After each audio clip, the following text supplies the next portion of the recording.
friends and welcome. Today we are going to talk about reproduction in bacteria. The main objectives of today's deliberation are to give a brief idea about bacteria. Second, to find out different types of reproduction in bacteria.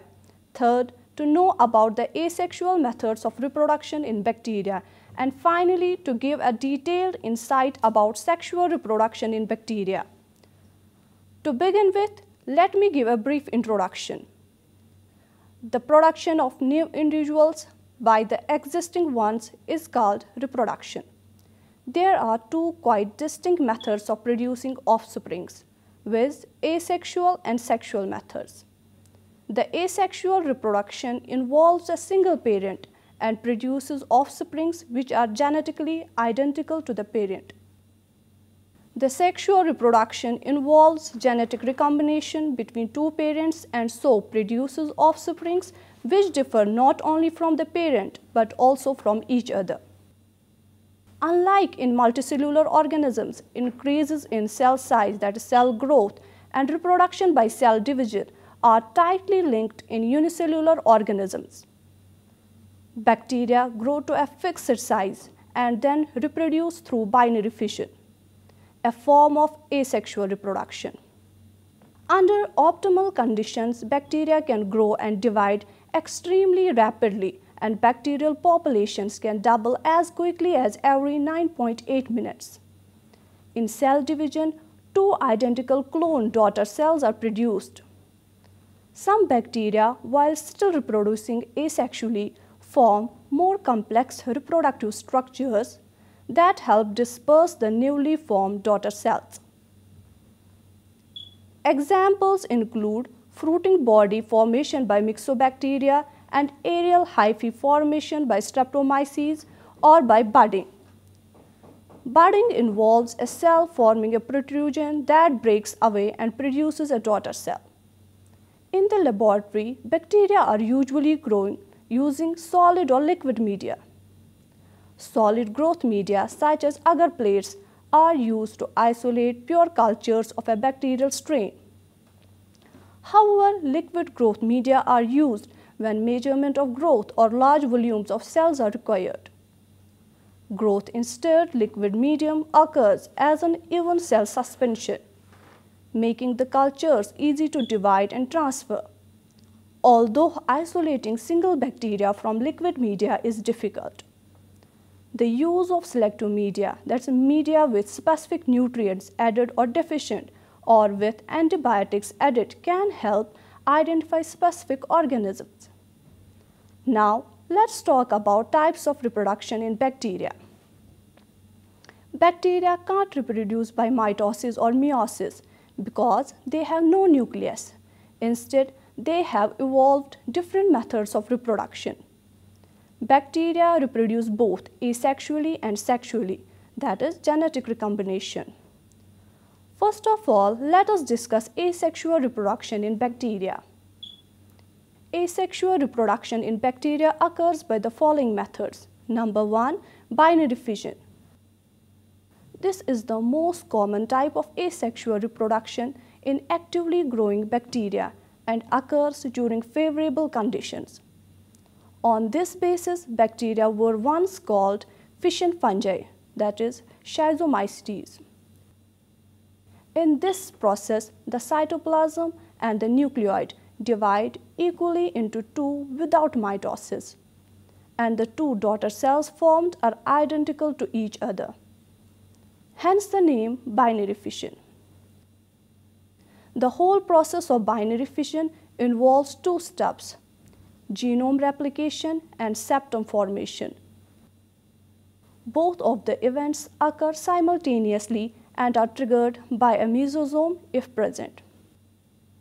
First, genome or DNA replication.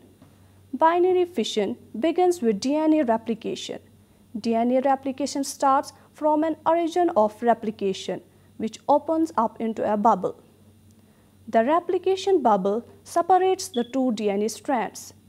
Each strand acts as a template for synthesis of a daughter strand. The DNA replication is bidirectional, starting from the point of origin and resulting in the formation of two circular daughter DNA molecules. In each daughter DNA molecule, one strand is derived from the parental DNA molecule, while another strand is a new one. This is semi-conservative mode of DNA replication. Now, septum formation or cell division. A peripheral ring of plasma membrane invaginates and grows centripetally to form a double membranous septum. Wall material is deposited between the two membranes of the septum. This separates the parent cell into two nearly equal daughter cells, each having its own nucleoid. Under optimal conditions of nutrition, water, and temperature, the process of binary fission is very quick and the division may be completed in about 20 to 30 minutes.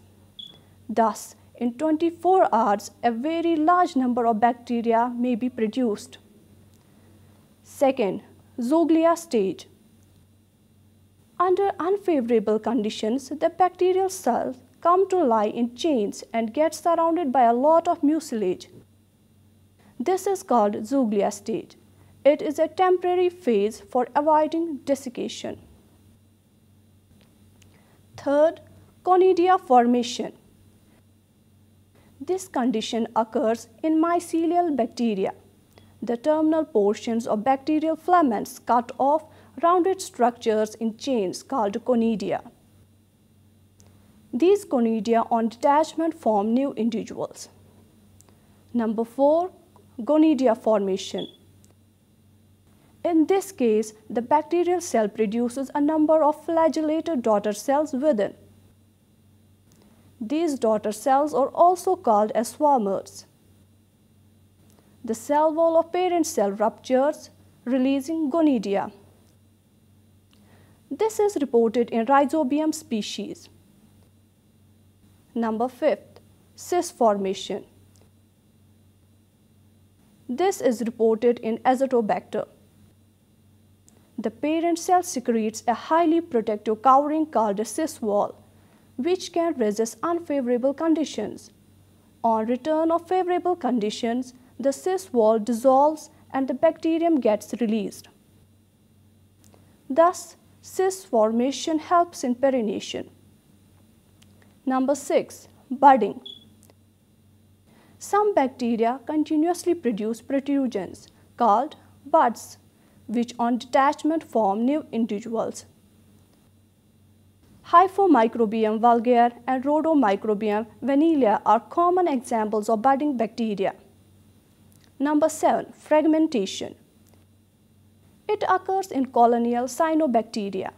After reaching a certain length, the blue bacterium breaks up into pieces called fragments. Each fragment is the beginning of a new colony. Number 8, Harmogonia. It is a characteristic method of reproduction in blue-green algae. Trichomes of the filamentous genera break up within the sheath into short sections or segments of one to many uniform living cells. These short segments of trichome are called harmogonia or harmogones. The harmogonia may be separated by number 1, the formation of heterocyst, for example in nostoc. Second, the death of one or more cells, for example oscillatoria. Number 9, echinates. These are formed in many cyanobacteria. Echinates are thick-walled, resistant cells with abundant food reserves which are frequently developed singly next to heterocyst. However, their position is variable, for example, anabina. Number 10, harmospores. They are formed at the tip of trichomes or short side branches of cyanobacteria, for example, Vestilia. Number 11, exospores. In certain blue-green bacteria, the spores are successively cut off at the distal end of the protoplast by transverse divisions. These are called as exospores. Number 12, endospore formation. When the environmental conditions are adverse, some gram-positive bacteria, especially bacilli, and certain blue-green bacteria, for example Stachosiphon, produce thick-walled resistant spores called endospores. Endospores are formed under conditions of nutrient deficiency, unfavorable temperature, presence of toxic substance, etc. Iron and manganese stimulate their formation. Flagella, if present, are withdrawn. Endospores can be formed in middle, subterminal or terminal of the sporangial cell. The endospores can be rounded, oval or cylindrical in outline. During endospore formation, a portion of cytoplasm and a copy of bacterial chromosome dehydrate and get encased by a very thick wall.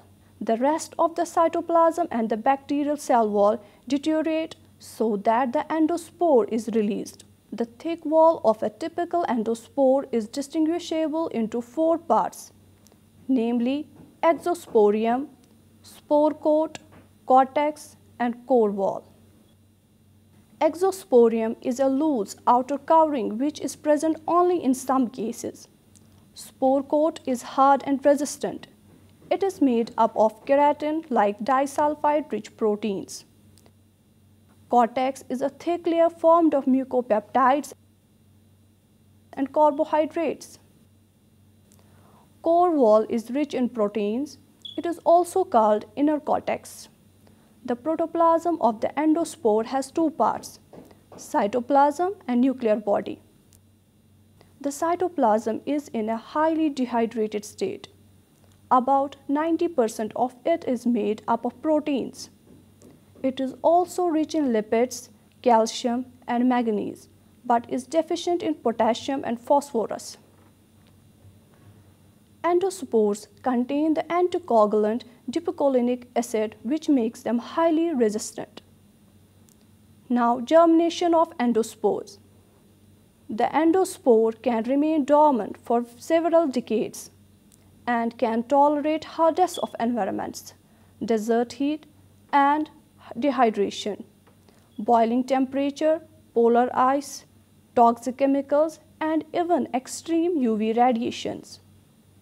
They germinate only under favorable conditions. The protoplast absorbs water and swells up. Dipicolinic acid leaks out so that the protoplast becomes active. The swollen protoplast breaks the spore covering either at the equator or at one end. It comes out as a new bacterium surrounded by the thin core wall. Now, resistance of endospores. Endospores are not affected by toxic chemicals and exposure to high 60 to 70 degrees Celsius or low -100 degrees Celsius temperatures. Some of the endospores are not killed even in liquid helium -269 degrees Celsius. The endospore of anthrax bacteria can withstand dry heat of 140 degrees Celsius for 3 hours. This extreme resistance of endospores is due to, first, very low water content, second, anticoagulant, that is dipicolinic acid, third, thick, resistant and impermeable covering, fourth, lower rate of metabolism, fifth, absence of active enzymes, sixth, deficiency of potassium and phosphorus, and seventh, increased calcium content. Fortunately, most bacteria do not produce endospores, the only exceptions being tetanus and anthrax bacteria. An uncommon type of food poisoning called botulism is caused by the germination of endospores of Clostridium botulinum inside the food. Now, coming to second type of bacterial reproduction, that is sexual reproduction or genetic recombination in bacteria.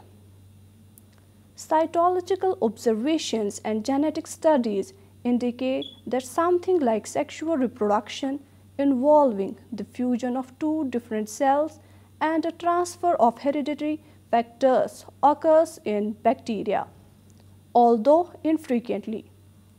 but typical sexual reproduction through the agency of gametes is absent in bacteria. There is no fertilization and meiosis. However, the gene transfer in bacteria occurs by three methods: conjugation, transformation, and transduction. Number 1. Conjugation involves transfer of DNA from donor or male cell to a recipient or female cell through a specialized sex pilus or conjugation tube. Second, transduction involves transfer of bacterial genes from a donor cell to a recipient cell by a bacteriophage. Third, transformation. Transformation involves the uptake of naked DNA molecules from one bacterium, the donor cell, by another bacterium, the recipient cell. Therefore, conjugation occurs through direct cell-to-cell contact, but transformation and transduction do not involve any such contact.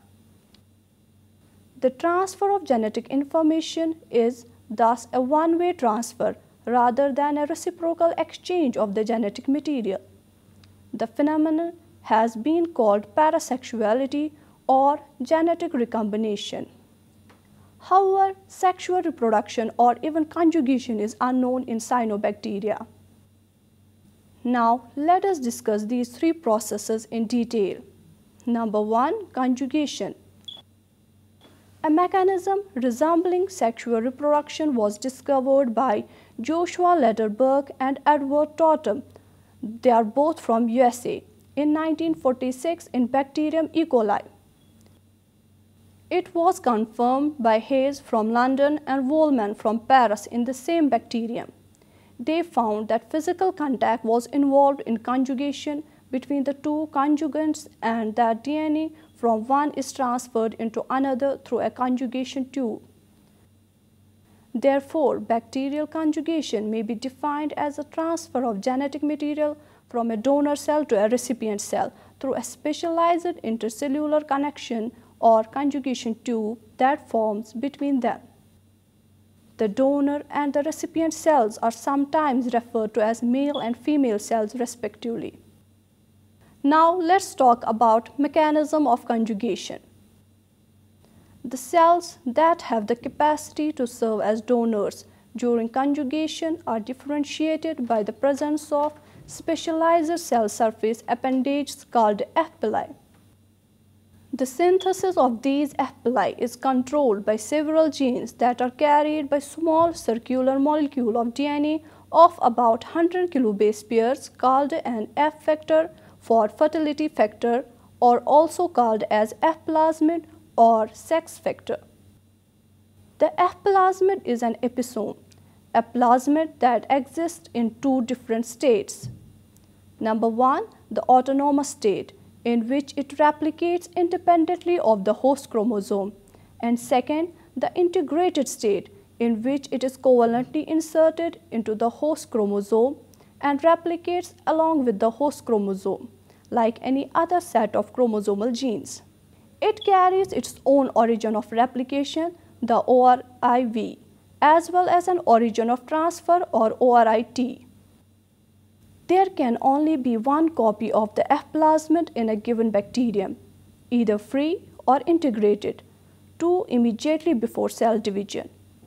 The donor bacteria carrying an F factor form the conjugation tube and are called F positive or F plus, denoted as F plus. Strains that lack F plasmids are called F negative or F minus and are denoted as F minus. When conjugation is initiated via a mating signal, a relaxase enzyme creates a nick in one plasmid DNA strand at the origin of transfer, or ORIT. The relaxase may work alone or in a complex of over a dozen proteins known collectively as relaxosome. The transferred or T strand is unwound from the duplex plasmid and transferred into the recipient bacterium in a 5' terminus to 3' terminus direction. The remaining strand is replicated either independent of conjugative action, that is vegetative replication, beginning at the ORIV, or in concert with conjugation, that is conjugative replication, similar to the rolling circle replication of lambda phage. Conjugative replication may necessitate a second nick before successful transfer can occur. In bacteria, conjugation can occur in several ways. Some important examples are as follows. Number 1, conjugation between F plus male and F minus female. E. coli shows two strains, one acting as donor, that's F plus male, and other as recipient, F minus female. The donor cell contains the F factor in the autonomous, that is F plus cell, conjugates with an F minus recipient cell, only the F factor is transferred. The fertility factor is usually accompanied by the presence of pili. They help the donor cell to get attached to the recipient cell. In the region of contact, F plus grows in size and produces a conjugation tube. F factor replicates.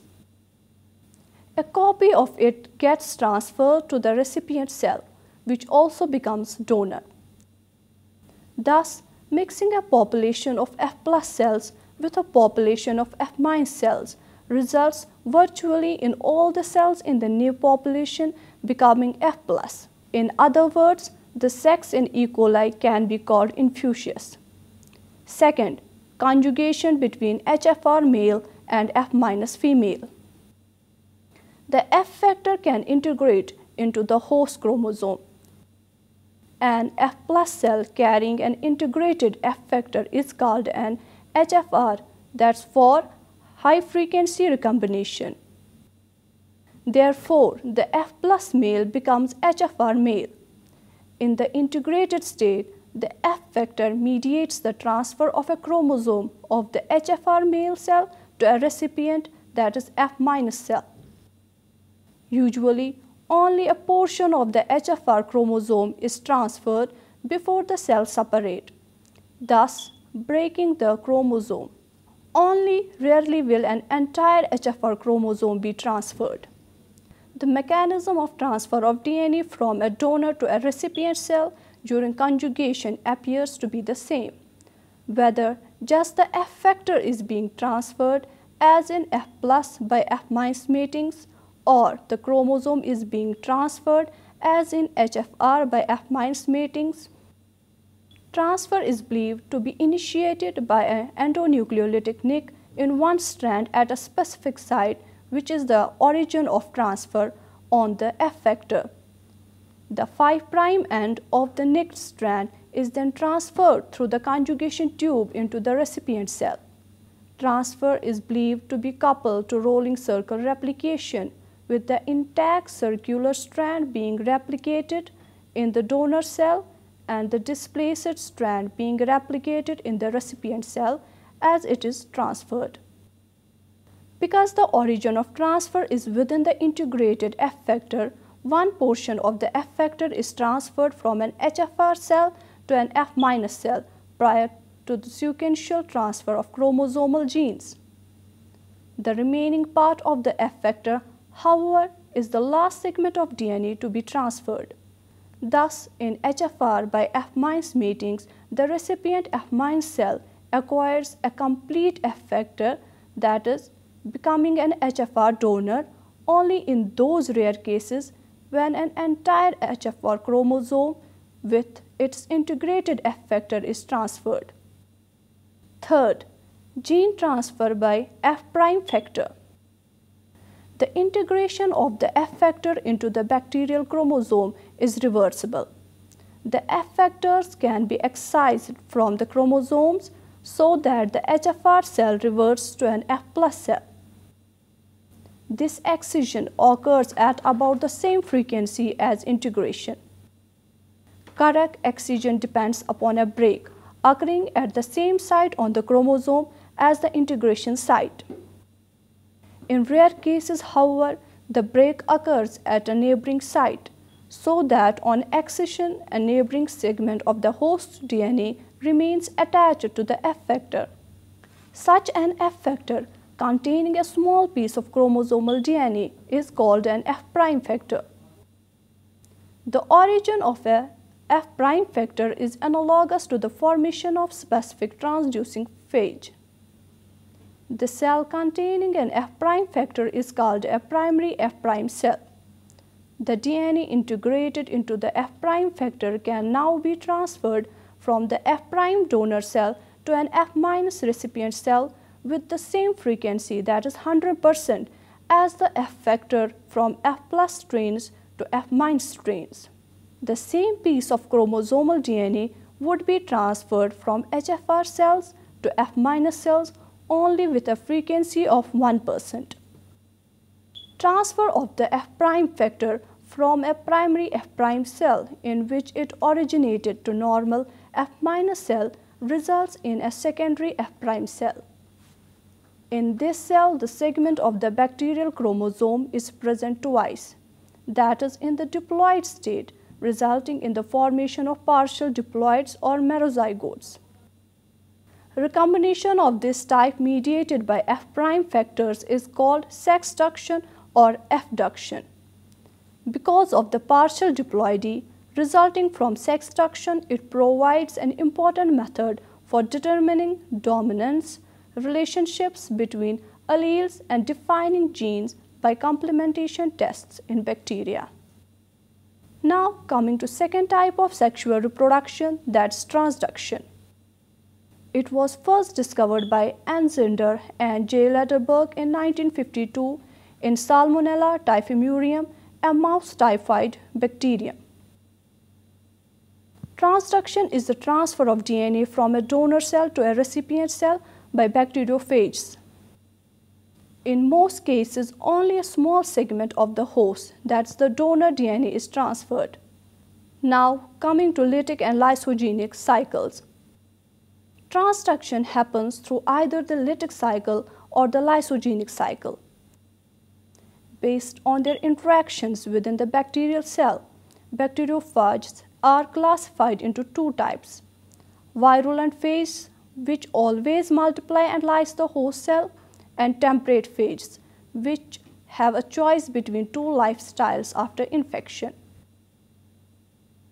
They can either enter the lytic cycle, during which they reproduce and lyse their host cells just like virulent phages, or alternatively, they can enter the lysogenic pathway, during which the phage chromosome is integrated into the bacterial chromosome, where it can remain dormant for thousands of generations and replicate like any other segment of the host chromosome.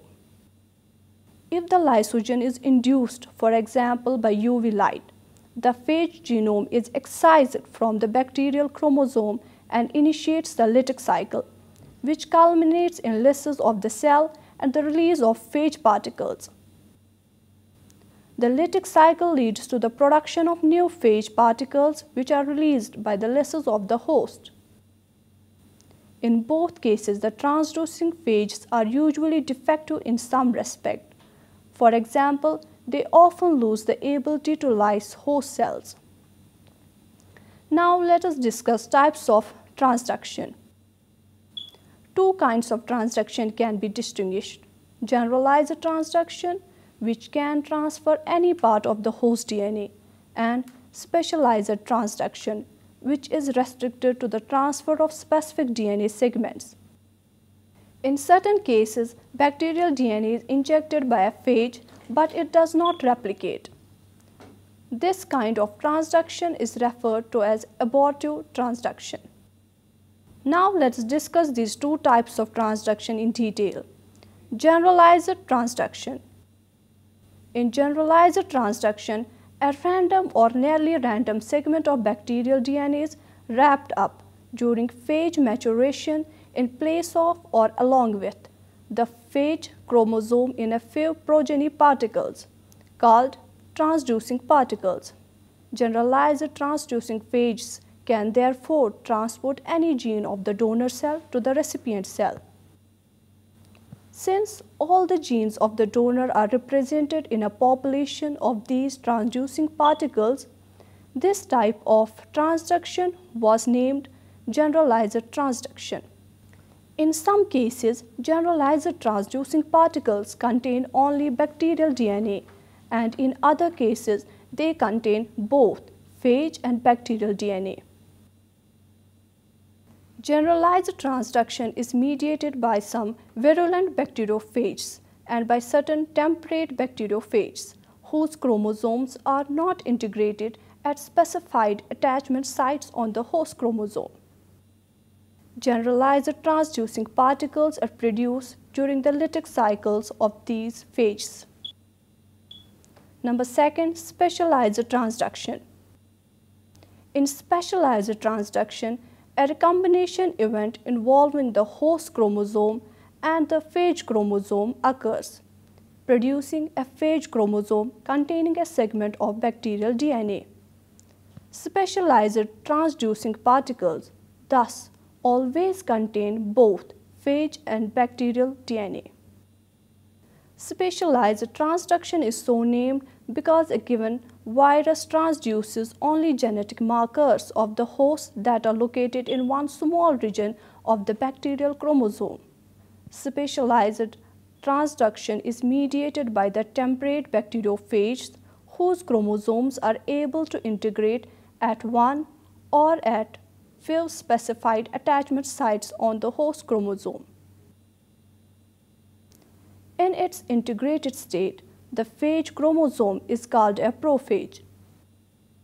The chromosomes of temperate phages of this type are thus capable of both autonomous replication, that's replication independent of the replication of the host chromosome, and integrated replication, that is replication as a segment of the host chromosome.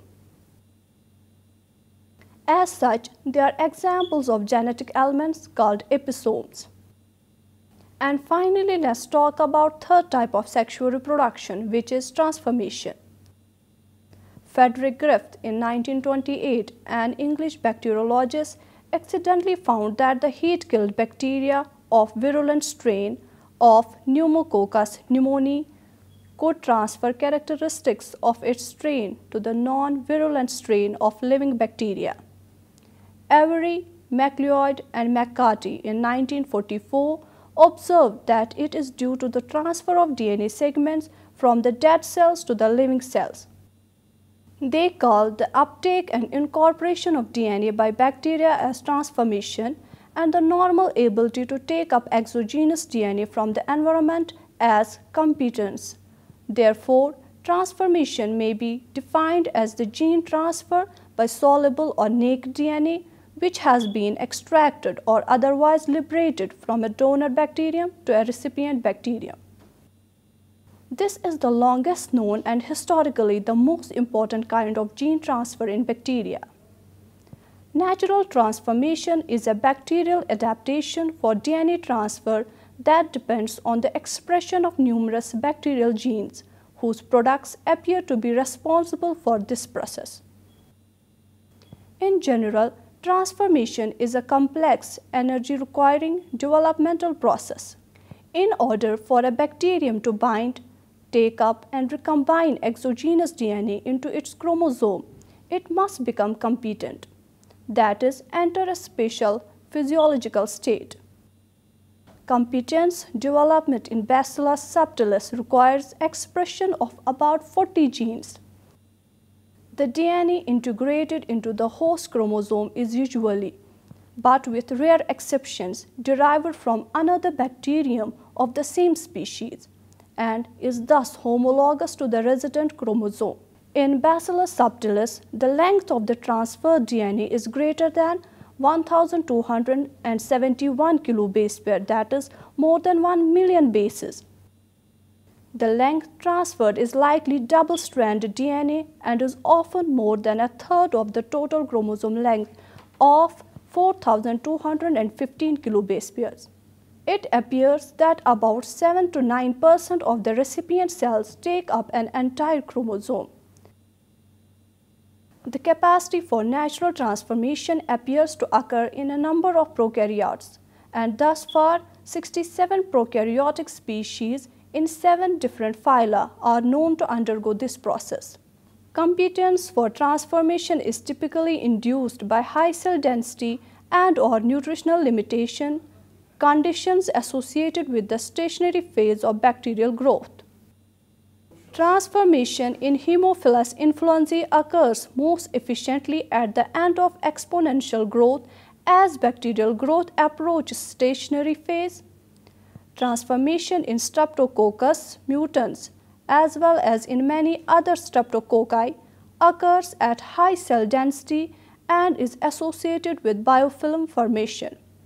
Competence in Bacillus subtilis is induced towards the end of logarithmic growth, especially under conditions of amino acid limitation. By releasing intact host and plasmid DNA, certain bacteriophages are thought to contribute to transformation. With this, we conclude today's lecture. Hope this was helpful. Thank you and goodbye.